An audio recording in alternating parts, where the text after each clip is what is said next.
What's up, everybody? I'm coming back at you with another video. I think I told you the next video I'm going to do was going to be the update video on the Thorogood Genesis boots.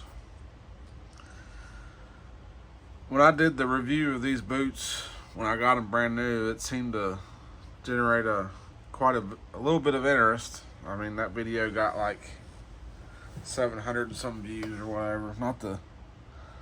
Not the most, but definitely not the worst neither. I mean, it got more than one view at least. But so I figured I'd bring them back here to do a little update since I finally got them broke in before I put them on and wear them today. These were pretty extensive to break in. I don't know what it is about these that made it so tough. I mean, the leather thickness is definitely thicker than your average boot leather, for sure. Most of the time, work boots are around 2 to 2.5 millimeters thick, and I think these are pushing 3 and 3.5 millimeters thick. I don't have a caliper to measure that, but from everything that I've seen in other videos done of these, that they did measure the leather, and it appeared to be about 3 to 3.5 millimeters thick. I'm trying to set in a way that my leg don't go numb on me and go to sleep.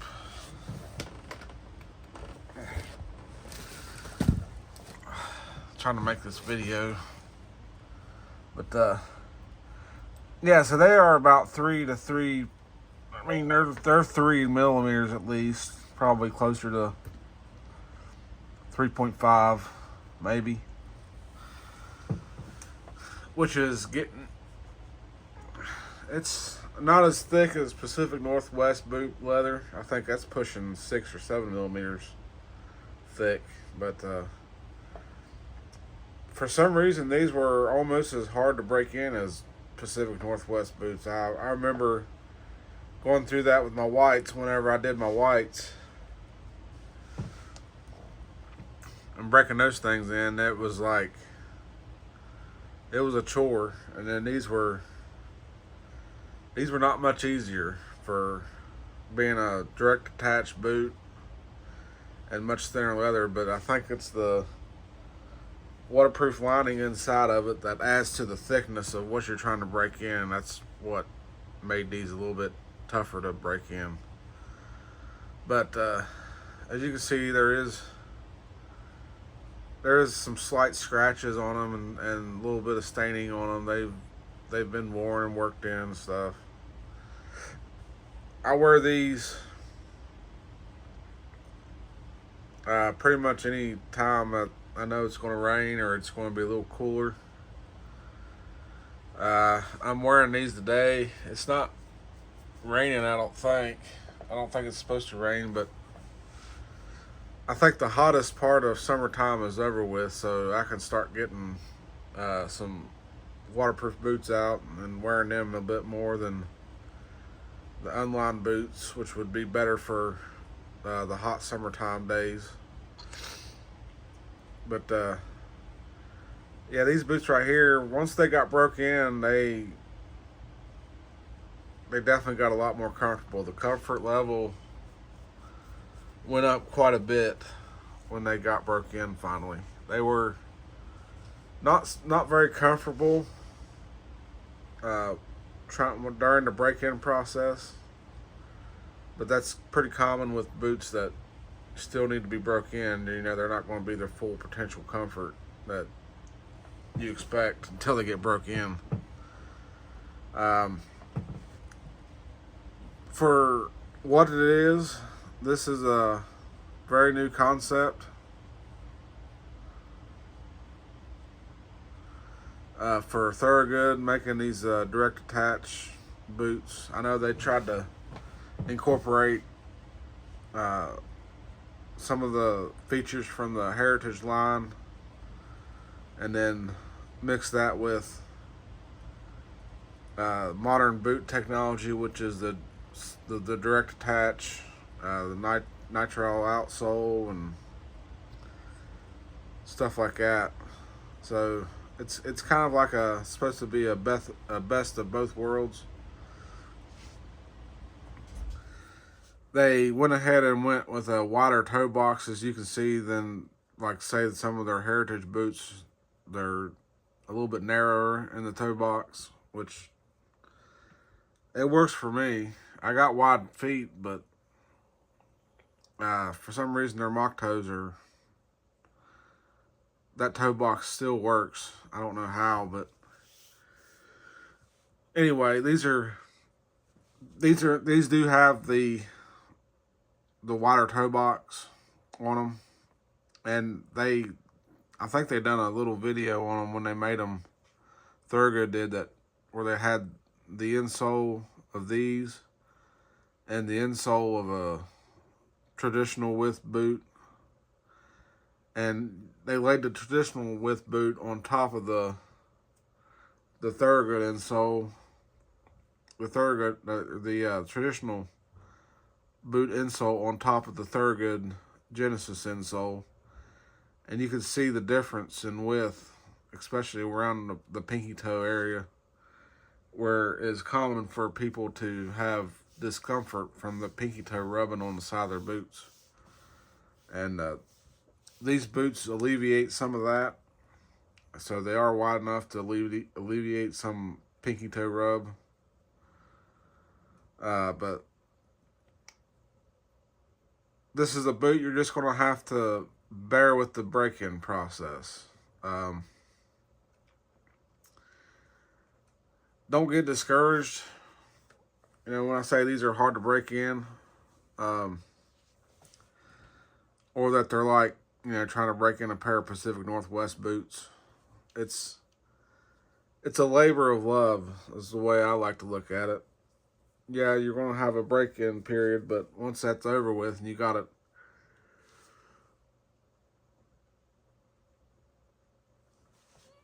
broke in.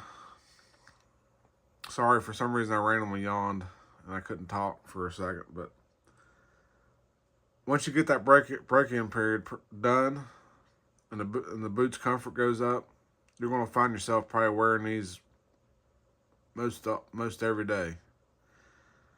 I try not to wear these in super hot days just because where they have that waterproof lining, they'll probably definitely stink eventually if you wear them every single day. I try to give them time to air out and breathe and stuff between wears, so that it prolongs the inside of the boot from not stinking so bad, which it's going to happen eventually, just because that's what lined boots do. That's the reason I like an unlined boot most, because you don't have that problem of, you know, sweat collecting in the lining and eventually making the boot stink. But so yeah, it is what it is. So that's why I try to, you know, wear them on a cooler day, so I don't have to worry about my feet sweating as bad. These are the Nanotoe, which is a type of composite toe. It's like I'm trying to remember how Thorogood explained the Nanotoe.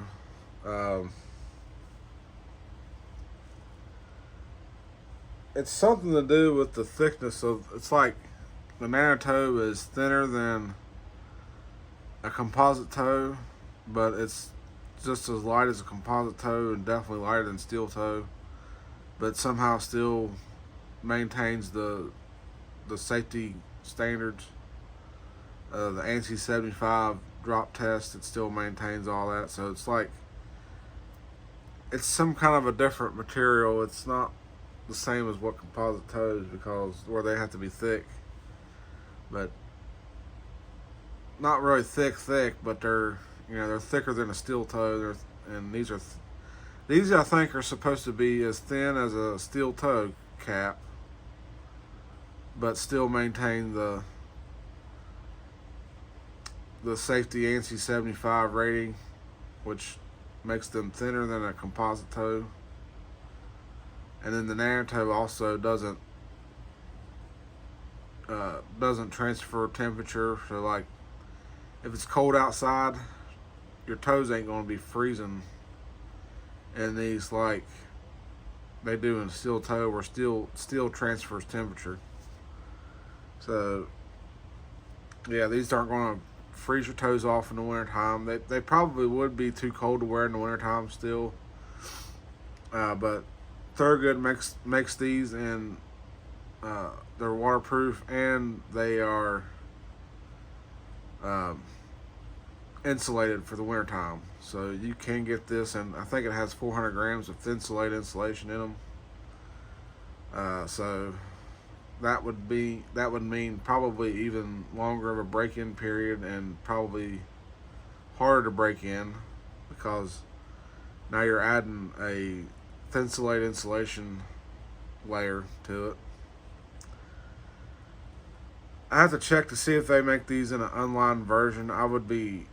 If they did, I would be interested in buying a pair of those that are unlined, so I can wear a pair of these in the summertime, as well as have these for wet, rainy days, or like cooler fall days. Last I checked, I didn't see them offer this boot in an unlined version, but that don't mean that sometime down the road in the future, if this model of boot takes off in popularity and it gets more and more favored, they may come out with an unlined version, so that they would have a version for basically every time of the year through all seasons, and give people an option to own these own a pair of these and have a pair to wear year round, more or less. That would be cool. Still trying to, obviously see how long the direct attach part holds up on these. It's hard to tell how long it'll hold up. So far there's not been any issues. And like, if we flip this boot over, I don't know what's okay. The other boot was setting on the strings, or setting on the laces. So here's the outsole after wearing them enough to get them broke in, and you can see that there's still like virtually no wear.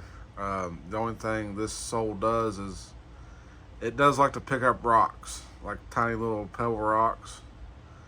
So if you wear these boots outside on a parking lot or something, there's like a lot of pebble rocks, and then you gotta walk inside from there to like somebody's house with hardwood floors, you're gonna want to check the bottom of your boots before you do that, and dig out all the pebble rocks first, because you'll scratch up the hardwood floor if you don't get your pebble rocks out of the treads. But this isn't a problem for me, because as you can see, my trailer is just got this linoleum right here at the door, and then it goes to carpet. So pebble rocks isn't really a problem for me in my shoe, other than it makes noise when you walk on a hard surface. And I like to try to dig those out anyways, just to get them out of there. I don't like wearing a boot with a bunch of pebble rocks stuck in the treads. So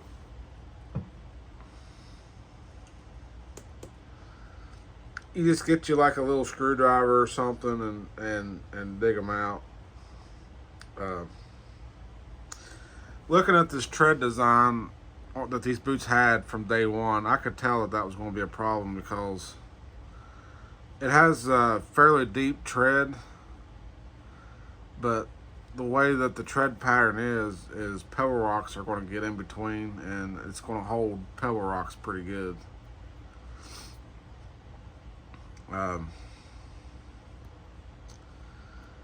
So that would probably be the only drawback to the outsole design of these, but it's not a super huge deal. Like I say, you just get you like a screwdriver or something. A lot of people will take a pocket knife and they'll dig the pebble rocks out.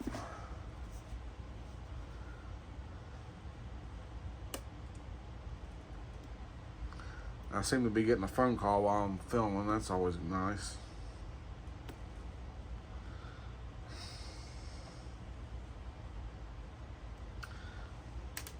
There's one I got out. The other one,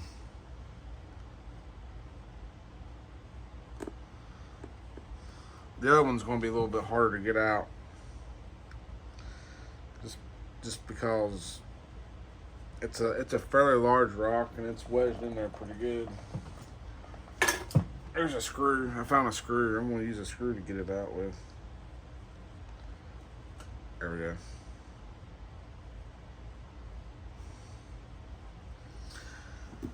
That was a quick task there. Let's check the other one while we're at it. Oh. I stepped on something. On the other one, there was like a bunch of hair stuck to it. I don't know what the deal is with that.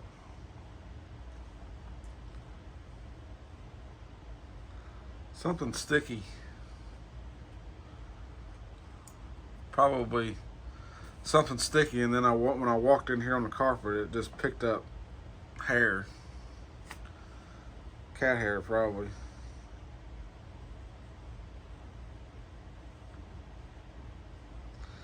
I have no idea. I don't know what I keep stepping on that would be sticky. Like one time I looked on the bottom and there was gum stuck on the bottom of the boot. And I was like, where did I step on gum at?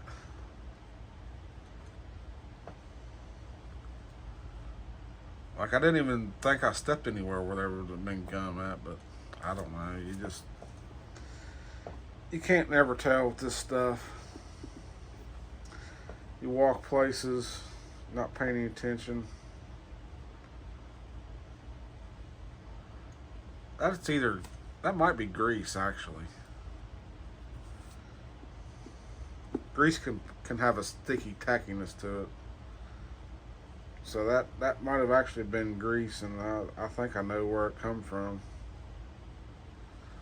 Yeah, it's grease. I think I was wearing these boots today. I took my truck up to the shop to get serviced, and I must have stepped on a piece of grease or something that was on the floor, and it got on the bottom of the boot. Cause it's like green. It's like a green piece of grease or something. But anyway, I just figured this was just a little bit shorter video I figured I'd make of the update on these boots since I got them broke in. And so now I'm gonna put these boots on and I'll be going to town, so it's time to wear these boots a little bit more and stomp the earth a little bit more with them. We'll catch y'all in the next one. Don't forget to like, comment, and subscribe. And I'll be coming back at you real soon with another boot video.